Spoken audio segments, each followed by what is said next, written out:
société que l'enjeu aujourd'hui, c'est plus de se battre contre une forme de communisme totalitaire, et cetera. Tu sais, je veux dire, la guerre froide a été fort heureusement gagnée par l'Occident, mais c'est derrière nous.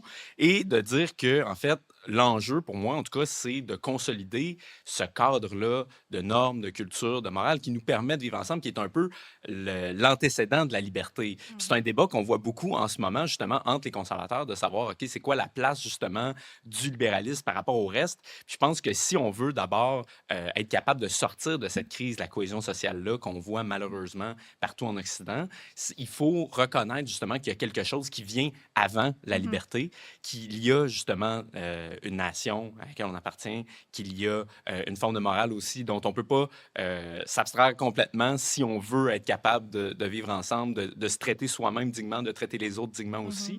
Puis une forme de tradition qui est nécessaire, particulièrement quand on est jeune aujourd'hui, Mmh. pour avoir des repères, pour savoir dans quoi est-ce que je m'inscris comme citoyen. Je ne suis pas une page blanche, j'arrive pas dans une page blanche non plus.